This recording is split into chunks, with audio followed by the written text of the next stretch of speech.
and thanks for joining me for today's First Five.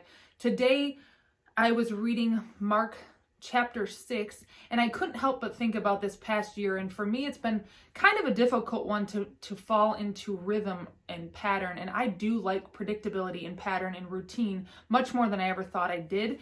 But I think this year, with everything that's gone on, personally, also we added a baby, so things have been a little bit out of my control as far as time and rhythm and predictability.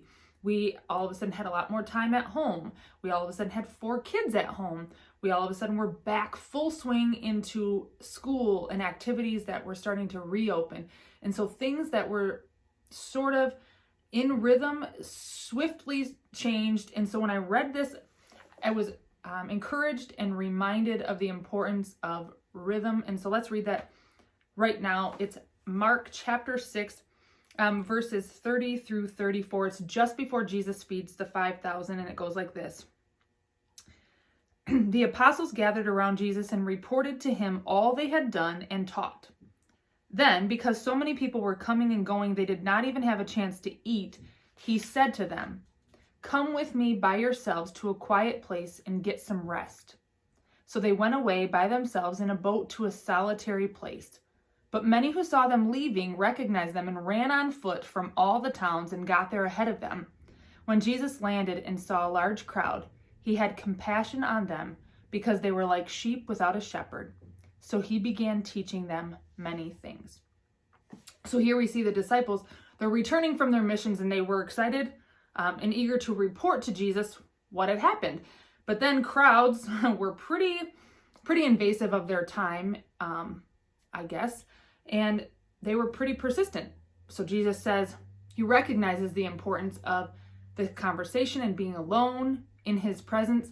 And so he tells them, let's do that. Let's go someplace that is going to be silent and solitary, because he felt that was important.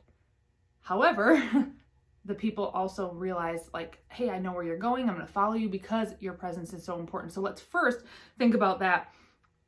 I can't help but think that is exactly the rhythm of our lives. As Christians, that is exactly what God is asking us to do, is to find and create this rhythm of being able to get alone and quiet in the presence of God, being able to listen, being able to pray, being able to hear and feel and know that you're in the presence of God.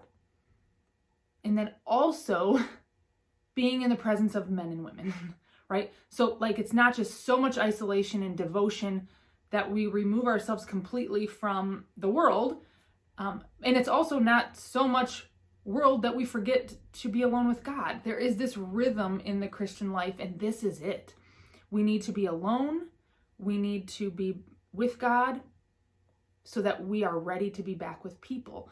But I think that's also how it goes. We need the rhythm of sleep and work, right? We can't work as we are intended to work without proper rest. And we also can't sleep without being tired. It's like we've got to be doing both of these things. There's this nice rhythm to it. But instead of being annoyed, this is what I find interesting. People are swarming them when it's time alone. It's like my kids trying to find me when I'm trying to find rest. And I'm like, get out of here, find your dad. Jesus doesn't do that. He's compassionate instead of annoyed, because these people were so desperate for his attention. They were so desperate for what he could provide for them and what he represents, that they needed him. And so Jesus says, they are like a sheep without a shepherd. I have compassion for them because they're like sheep without a shepherd. So 3 things. Jesus is our shepherd. We are the sheep, and without him, we lose our direction. Without him being the leader and the guide in our lives, we do lose direction. He leads us. He's also our sustainer, right? When our minds and our hearts and our souls are kind of uneasy or not at rest, when we're weak, when we're feeling hungry, he is the bread of life. He is the sustainer. And also he is our safety. He is our security, because he helps defend us when we're getting tempted. He helps to charge us so that we are ready to live and function in a world, because he is part of who we are.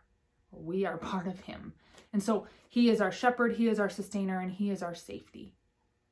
And as Christians, we need to make this a priority to get back into this rhythm of life, because spending time with God so that we're following Him, we're sustained by Him, we're secure in Him, will help us to be ready to be back in the presence of people.